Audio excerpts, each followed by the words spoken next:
Hi guys, welcome to Hardest Info. Today I have OnePlus 6T and I want to show you how to fix the problem when you have a connect with internet but your game or application are not visible on your Google's Play Store, as in my situation. When you try search your game but you can't download it, you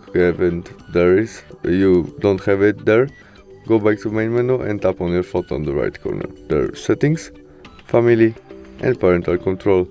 As you can see now we have PG3, 2 visible game or application. As Mobile Legends games we need more than PG3.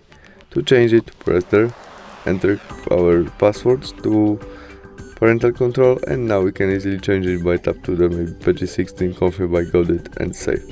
And that's all. We can go back and try search Mobile Legends games again, and it is available right now and we can install it. Thanks for watching, see you soon, bye!